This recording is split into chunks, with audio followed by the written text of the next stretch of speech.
It is 59 days to the presidential and parliamentary elections. Good morning and welcome to NewsDesk. We're live on DSTV channel 421, GoTV channel 125 and all our social media handles around the world. You can listen to us live on myjoyonline.com. Coming up within the next 60 minutes, government deploys the Ghana Armed Forces to clamp down on the activities of illegal miners as it intensifies efforts to combat the menace. But are these measures enough to get organized labor to back down on its intended strike set to kick off within the next 24 hours? We'll find out because news reaching us is that organized labor have convened for an emergency meeting. Also coming up, government rejects claims state authorities are deliberately putting impediments in the Stop Galamsey Now protesters' way to keep them behind bars even after granting them bail.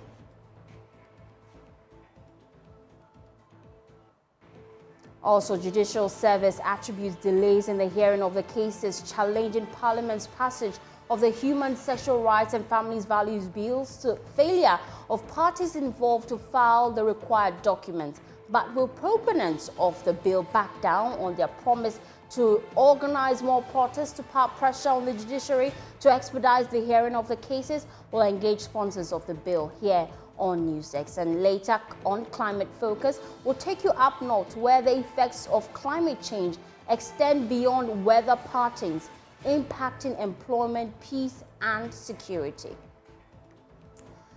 Well, that's what we have for you within the next 60 minutes. My name is Faustina Safo. Take a seat, be my guest.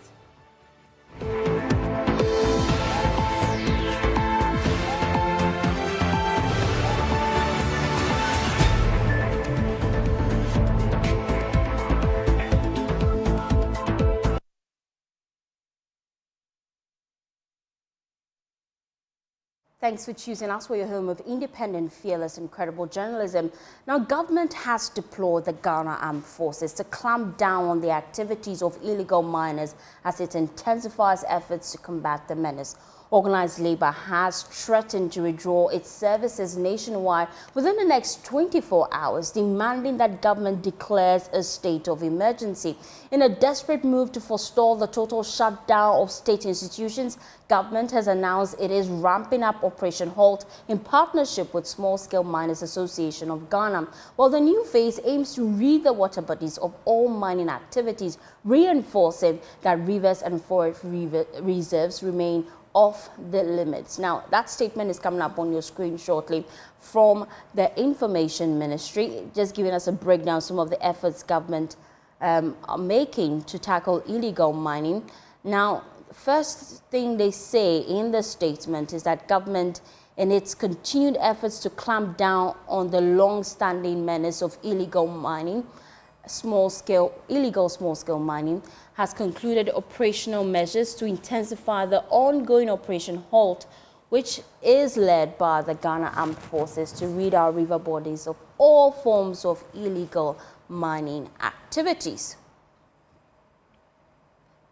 They go on to say this phase of the operation will be done in conjunction with the Small Scale Miners Association of Ghana.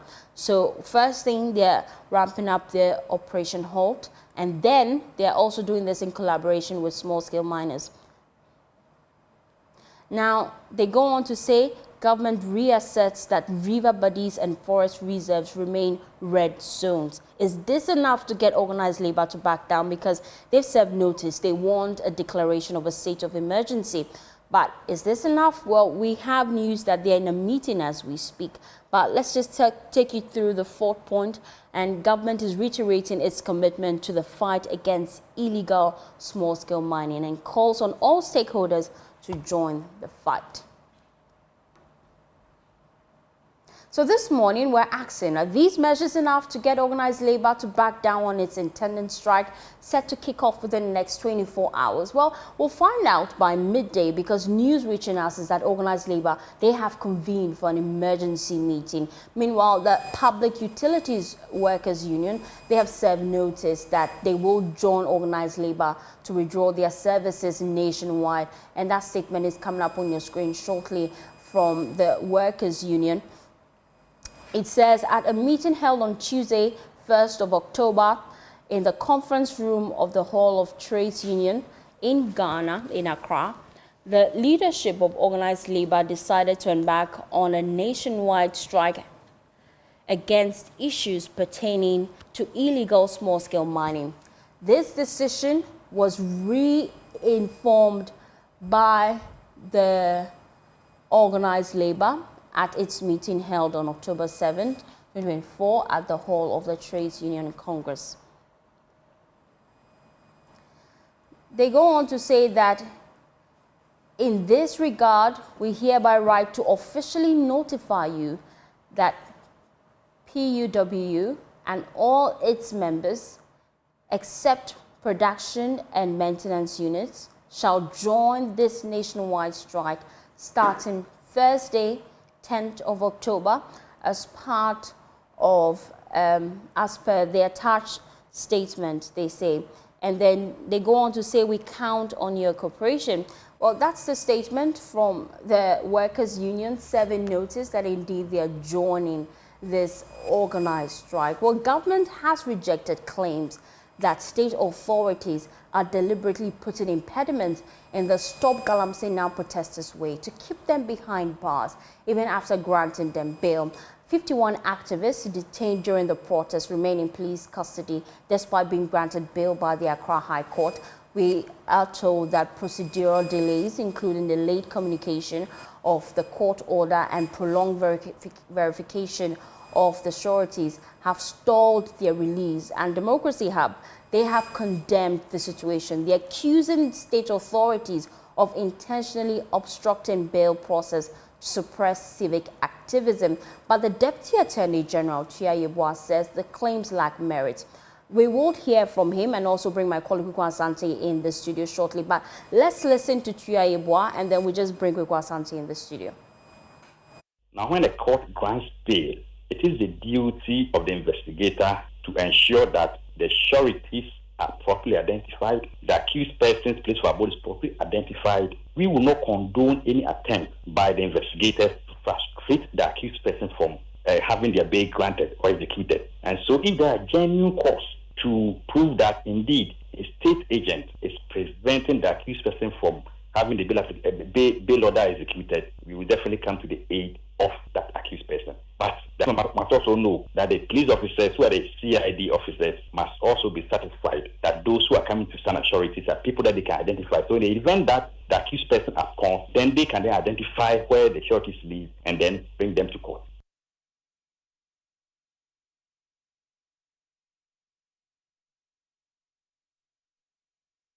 Deputy Attorney General there, Alfred Tuya. Well, my colleague Kweku Asante, he joins us live with further details on that statement put out by Democracy Hub. What are the allegations they are making? Well, Faustina, it's been 48 hours for some. It's been 24 hours for some since the High Court and the Circuit Court granted up to 52 persons bail for their role in the Democracy Hub protests that we've seen. None of them, as of this morning, I can confirm, has been able to successfully execute the bail bond. In fact, all of them are still being held in custody. And so Democracy Hub say they are condemning the continued delay in the release of 51 activists who have been granted bail by the High Court of Accra. These brave activists were unjustly detained. They go on and that. They talk about deliberate inefficiency and bureaucratic hurdles that they say has been imposed by state authorities to demonstrate an alarming threat of governmental manipulation and intentional attempt to frustrate citizens. So they talk about the specifics of all the things that have been happening. They talk about delayed communication order. Despite the court granting bail in the morning, the order was sent to the police at 2 p.m. the following day, significantly delaying the verification process. Again, they say that the police have yet to verify the sureties, which is standard procedure. However, it remains pending.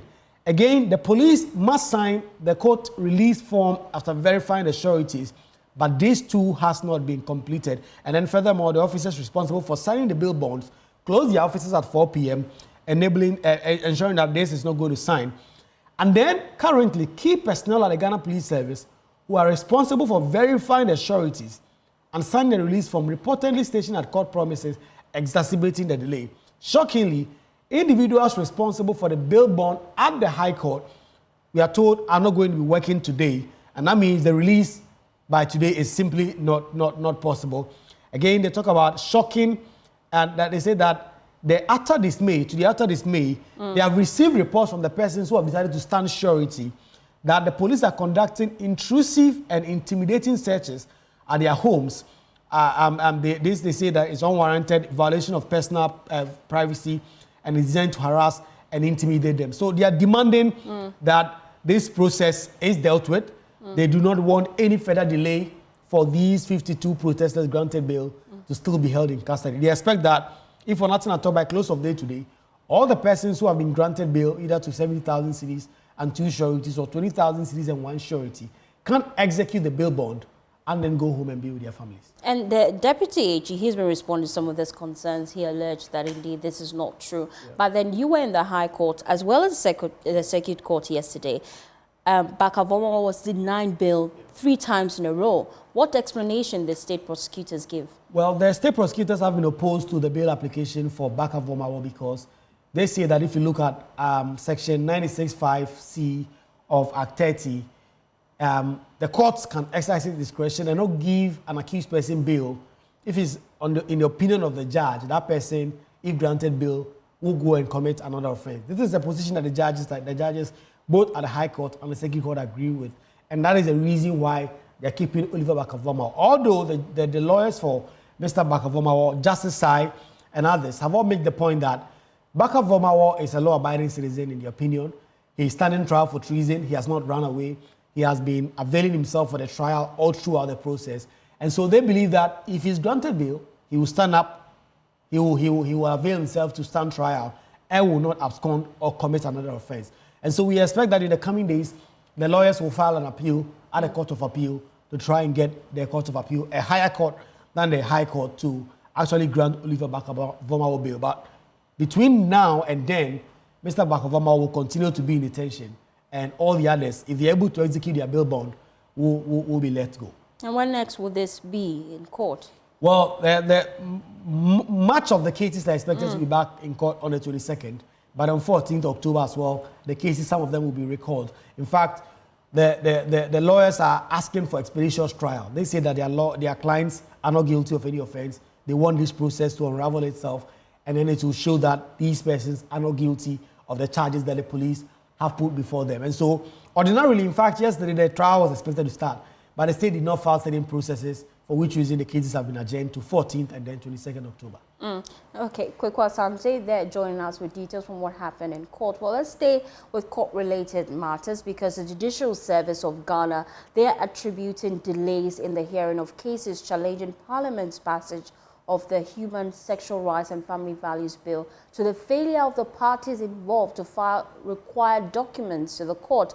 Now, in the case of Dr. Amanda Odoi versus the Speaker of Parliament and the Attorney General, the AG's office missed its deadline to file a defense. In the case of Richard Sky, neither Parliament nor the Attorney General has filed a defense yet. Now, both parties have failed to meet the requirement to submit their statement of case and memorandum of issues, causing further delays in the hearing of the case. We'll hear from the Judicial Service shortly, but first, here's a wrap of the protest by proponents of the anti-LGBTQ bill.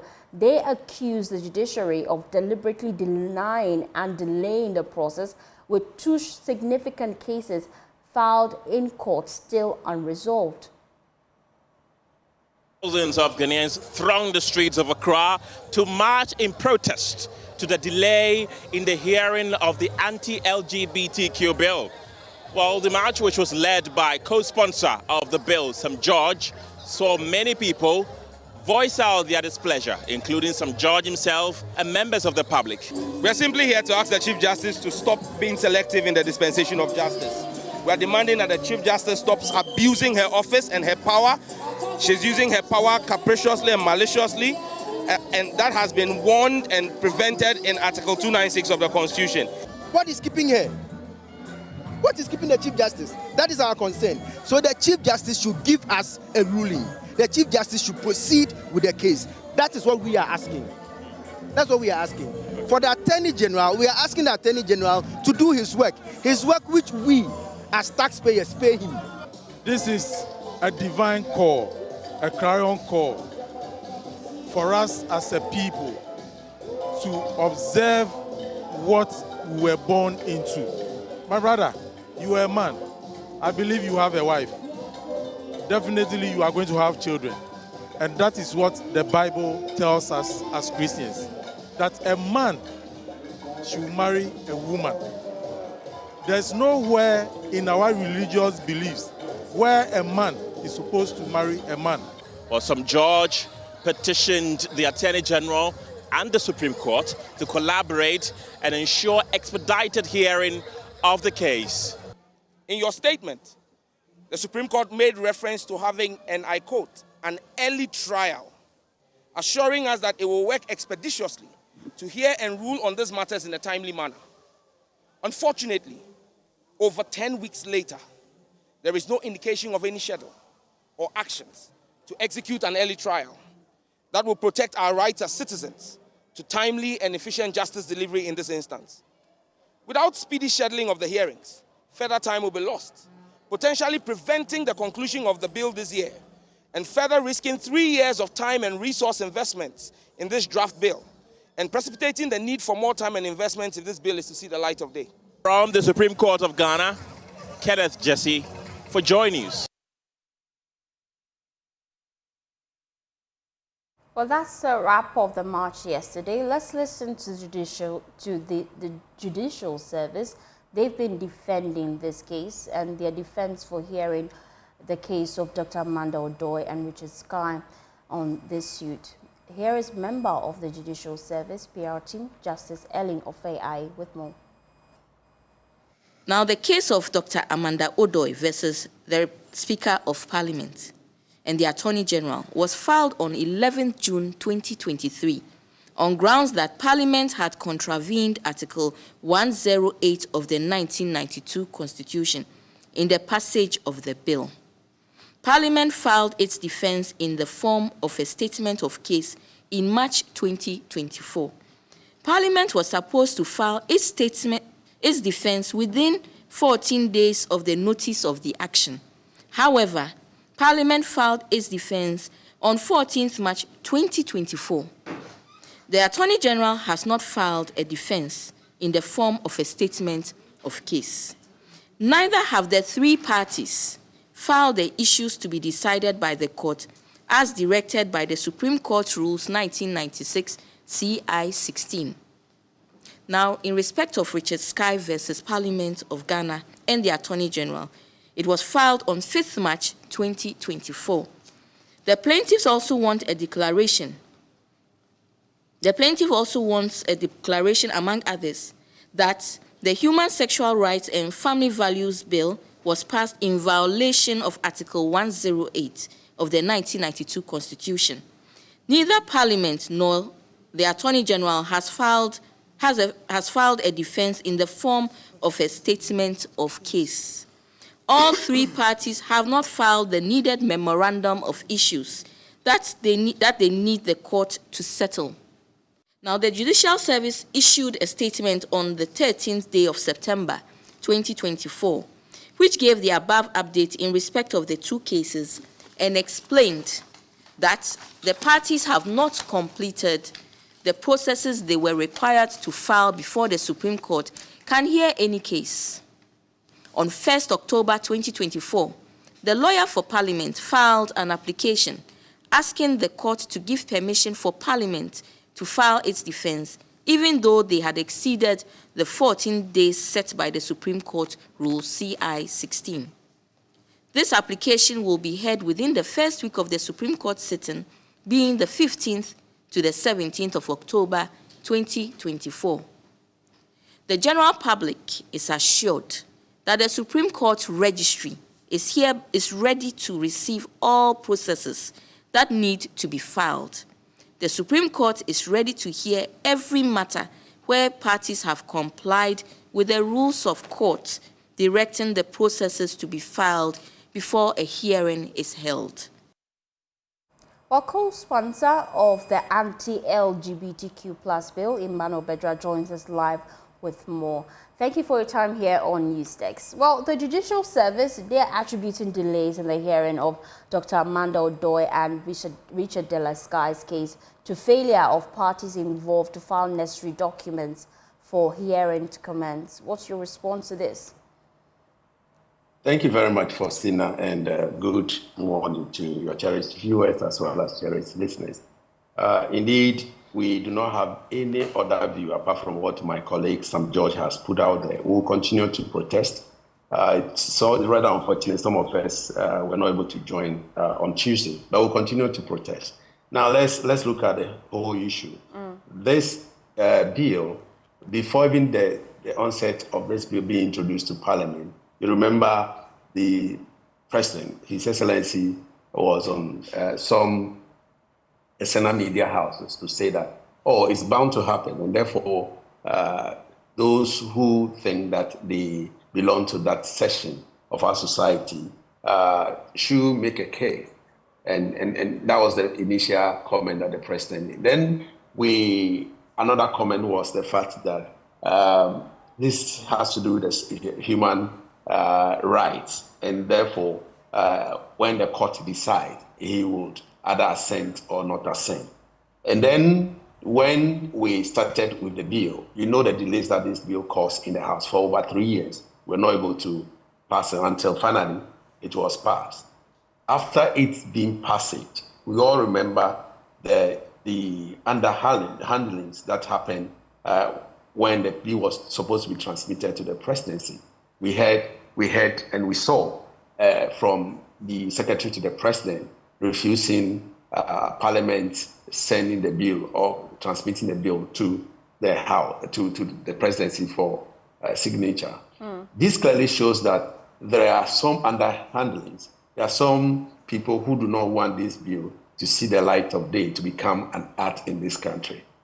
We are not perturbed at all. We believe that we are doing what is right. Our colleagues who were on the street on Tuesday expressed their misgiving. They expressed their surprises that the judiciary, who is supposed to keep our laws, who is supposed to arbitrate between the executive and the legislature, are also not doing what they are supposed to do. You know, Faustina, that the rules of court or court rules or court procedure puts all the powers in the hands of the Chief Justice. Chief Justice can summon those involved, be Richard Sky, Amanda Odoi, Parliament, or Attorney General, to bring their response. Why hasn't she done that? Why are they waiting for so many years, as my colleague has mentioned, for this year to end and for us to start all over again? For us, we see that there is some underhandlings. You remember, before even the bill was sent to the presidency, the president met with some diplomats from outside this country, and he told them that somebody is on the way to present a case to the court, and so he will wait for the determination before then. What does this tell you? Even before the letter, even before the petition was sent to the judiciary. We seem to be losing connection to Emmanuel Bedra. He is co-sponsor for the anti-LGBTQ bill. I'm hoping we have better connection to him. Was just making that point. Finalize for me.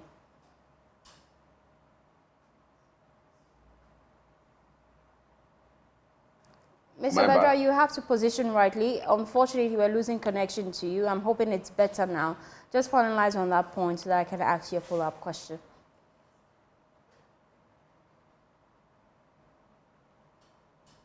Well, we're still working the lines to get Emmanuel Bedra. He will join us via phone, I'm told this time, because the connection isn't favorable.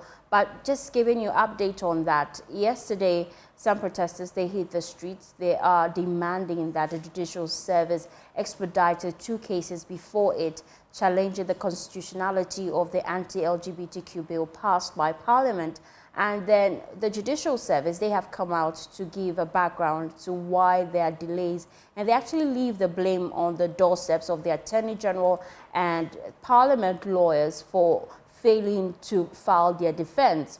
Now, we are hearing from a co-sponsor of the bill, Emmanuel Bedra, and he's serving notice that this explanation doesn't cut it. They will still go on the ground to protest, and they would continue until these cases are resolved. Now, he joins us back. I'm hoping the connection is better. Mr. Bedra, please make your point.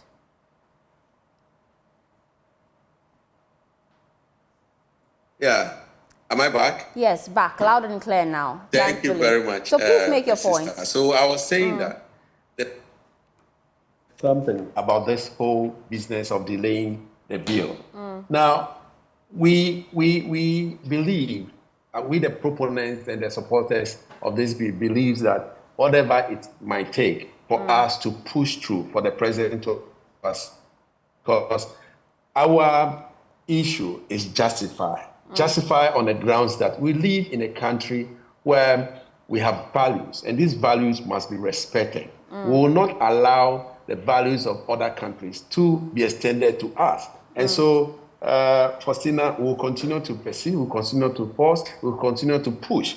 Now, I have a warning. It is a warning from myself and from my colleagues that I believe in God, and those who have worked tirelessly for this bill to be passed believe in the Almighty God. There's one scripture I want to leave with those who think that they can hide behind legalities to create problem for us in this country.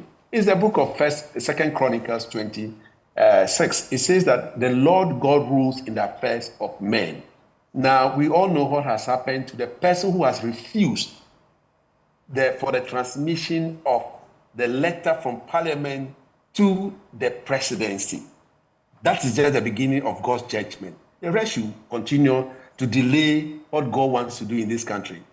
It is a warning, and I want to assure the Chief Justice that if really she's a lay preacher, she should go by what God says in his word.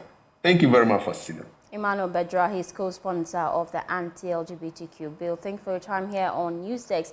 Now, on Climate Focus today, we look at the nexus between climate-induced migration, peace and security. We take you to the northern part of Ghana, where the impact of climate change has gone beyond weather and related matters to issues of employment, peace and security.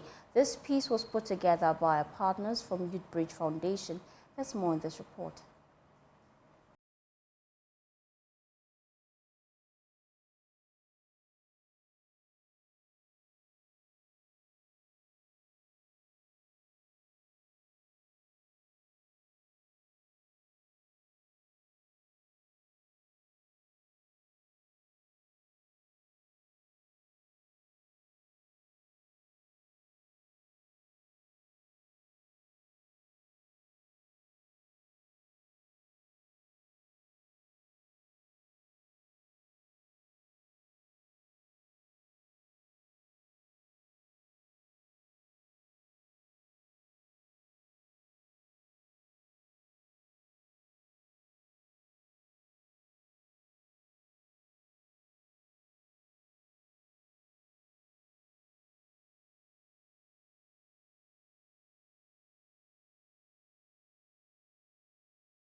But we have no other option than to also rely on this water for drinking and cooking.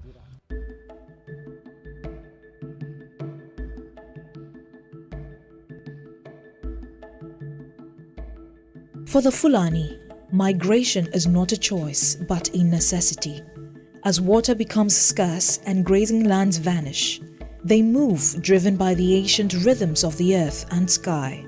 But their journey is fraught with challenges. The only source of water we have is the place where we are. The small dam we can use to harvest some small water. It will take us, after when the rain stops, it will take us maybe 1 or 2 months, then it will finish. After that, we will not get any water unless we move to different places and get water for we ourselves and our animals.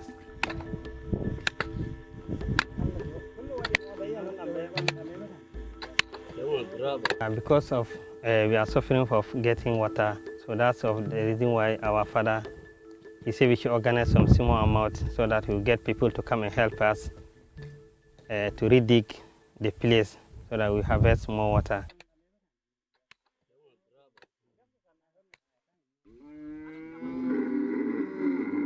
The arrival of the Fulani and their herds in Dagomba land sparks conflict. Lands once fertile are now battlegrounds, where survival is pitted against survival. Both sides bear the scars of this clash, with stories of loss and longing. One day I was there when somebody calls me. The cattle are inside my maize farm. So I went and they already go outside the farm. So I chased them with motorbike. I couldn't be able to meet them. Unfortunately, I met their owners coming to the roadside. So I talked to them. Then they went back and saw that it was their cattle. So they came to apologize to me, so to forgive them. Their intention is that the grass near the farm is very softer than where they are grazing every day. So they plan to come at the day you are not in the farm. They will come and graze at the edges and enter inside your farm and graze. There are times my herd disturbs other people's farms. The reason is because the population is increasing. Places where our cattle used to graze has now been turned into farms, and cattle would always graze in those places now, and sometimes they walk into people's farms. But the reason we've stayed here for long is because we are patient, and as much as possible, we try to talk and negotiate with the people whose farms are destroyed by the cattle. They have some advantages to the communities and sometimes disadvantages. The advantages are that sometimes if you want cow to buy, it easily gets.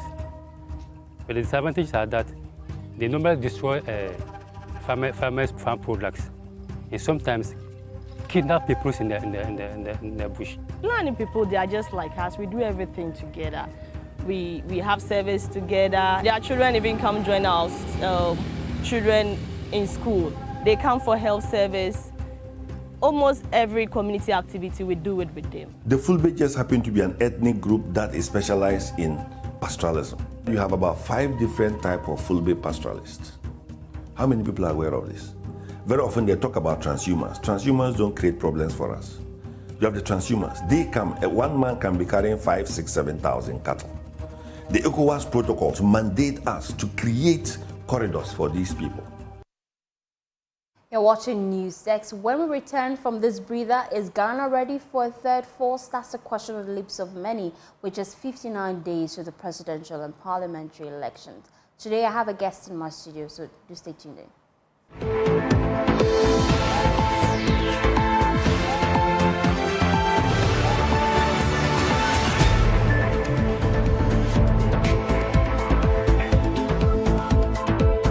Thanks for staying with us. Now, this morning we're asking, is Ghana ready for a third force? That's the question on the lips of many, with just 59 days to the presidential and parliamentary elections.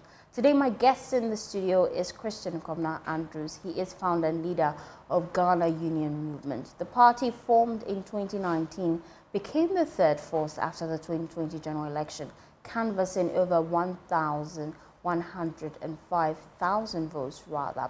But after the election, the party seemed to have gone cold. Today we ask why. Kwabena Andrews, founder of GUM, he joins me in the studio with more.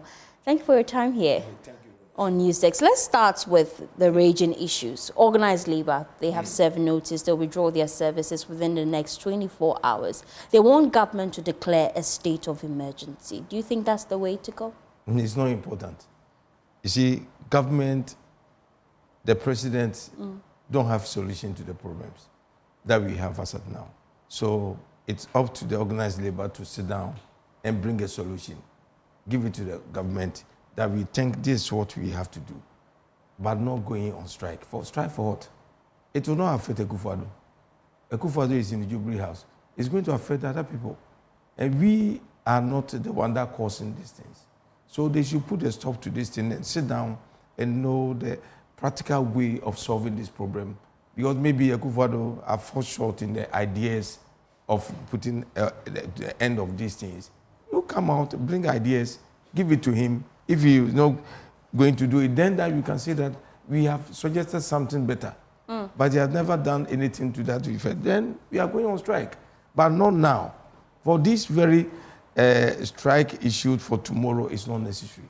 They should cut it off and sit down and just correct ideas and just give the solution to the president. For him to come out and say that, oh, yeah, I welcome your idea. So I'm going to, based on this, I'm going to work with it. Because right now, they don't have any means of solving this problem. So if you have a better idea, bring it to me on board. Well, they have suggested that the president should declare a state of emergency. A state of emergency, we're not going to bring this thing. You're not going to solve the problem. Why? Why? If you declare it and you stay at home, well, what is going to bring out of this? You won't get anything out of this. It is better you just give a concrete solution to this problem by writing to the president. This is what we think. This is a national issue that we should sit down and know what to do. If it were me, to the president, I'd rather even organize these boys all over the country, wherever they are, come and register. Just get embassy, maybe 10,000 cities, or maybe 20 million, take it. Just say, we want to reclaim the land, wait for a while, we'll go back to you sit down, you start giving them certain things, you talk to them. But if you say you are sending police and the military over there, they have more guns than military that we have over in our country. Those but the galamsey side. The government said they are deploying the Ghana Armed Forces. They are not serious. The Ghana Armed Forces are not serious? serious to take that decision. These our own citizens. They were not trained in a way that they can work. All the education things that they are giving to the people in this country are odd. It's not giving us anything. Pyro Square, and they draw a tree, just name the branches, and the others cannot produce milk or a sardine. They don't have any clue to anything on this earth. Their destiny has been shot. Now, it is up to you to find a means to give them a work to do before you go in. Because we are saying you are going to bring armed forces and the others. Armed forces went there the other day. Some people were killed and they have been buried. What of their family members? I would advise all the armed forces, when they go, they should stand aloof, put their hands behind them, and let them do whatever they do. Akufo-Addo, you should go and see. They can even kill him over there because these people are aggressive. They are hungry. How would you propose that we deal with the issue of illegal mining if you are casting doubt on the effectiveness of some of these measures government is putting in place? Let's calm down these very youth. Let them give them something to maybe live upon. Maybe you can decide to maybe give them some money that keep this thing for about 2 months ahead of us. We want to reclaim the land and the others. So that you wait till we are going to implore you. Me, if I get a mandate of this very country, I will never allow any foreigner or a politician to go ahead and mine in this country. Politicians are destroying this country. These miners are the youth that they know next to nothing about the mining. All what they were doing is a shallow mining, whereby they were using this very small water, then they draw the sand and they get some little gold. Until this politician went in and bought excavators and the others. All these excavators that are over there, these you don't have money to buy excavators. You politician did it. And so now if you have anybody to blame, you should blame the politicians themselves. They are saying they are sending military men there. They are going to chase innocent people because the politicians ones will go and call their people, show them they will never even go to their site. So this attempt will not solve this problem. Organized labor, they should go and sleep. There's no need of this wasting our time on this. Akufo-Addo lack ideas of solving this problem. Now, what is your suggestion? Give it to him. What is your suggestion? That's what I'm saying. You should call these people on board, the youth. Find something for them. Give them some time. We just cool them down. We want you to, we will go back into the mining again. But right now, we just want to reclaim all the land. And then now, when we come, the government himself are going to mine. You see, as I keep on saying that, if I come, I will see every mining license in this country.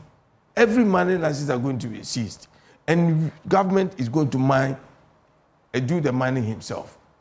Employ this very youth, those who have the idea of mining. The youth can even tell you that if we go to this place, we can get more gold there. Go to here, we can get more there. We need to go to develop our country. But how to extract this very gold is how we should sit down with them and know how the best way to solve the problem. It is not sending military and the others. They should go there. Most of them will die. I'm just signing them, just signing a warning to them. Okay, let's look at... But the people over there, they are prepared. They are waiting for them. Let's look at your key priorities. If you are elected president within the first 100 days, what would you do? I'm going to open a free port. I'll give a seed capital to the youth. They are going to enjoy the free port things whereby the Burkina people will come in and Cote d'Ivoire, Nigeria, they will come and buy free port things. If sea is not here, can't we live? Those in Burkina Faso, they don't have sea. We continue to tax people. We should tax our mindset, but not taxing the people. Correcting market tools and the others. I'm going to cancel all. It's not important. You see, we have minerals over here. Look at these people that we have petrol here. We are giving to some people, and our leaders are sitting in their comfortable zone, tenders, in their V8. They are not serious people. You see, we are going to sit down with them within the 100 days. Those in the oil field, we will sit down with them. Those mining, if the government sign an agreement with them for about 50 years, we are going to cut it off to 20 years. If the percentage given to Ghanaians are maybe 10%, you bring it 50-50. If they will take it, good. If they don't take it, I'll send Nima boys and the Northerners to go and beat them up. They should move from the country. We don't need them here. You see, this is our land. We can't continue to... You see, a few years to come, my dear, let me tell you, a few years to come, this mobile phone will be sold on an ounce of gold. They are not going to sell with a dollar or CD because it is a planting that they are doing. They are extracting all this gold and go and put it there. A years to come, when you go to America, your attire, your dress will be sold in an ounce of gold, and you don't have the gold. They have taken everything from us. Why do you have to do that?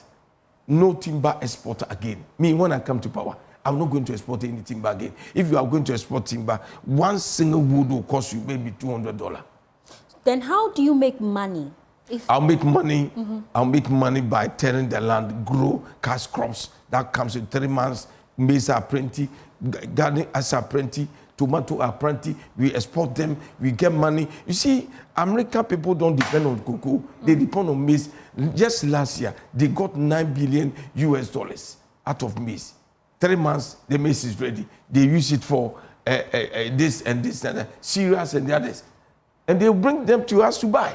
And you we are appear sitting to down be here. very knowledgeable, but the question on the lips of many is that why did you go silent after the 2020 elections? Oh, I'm not silent.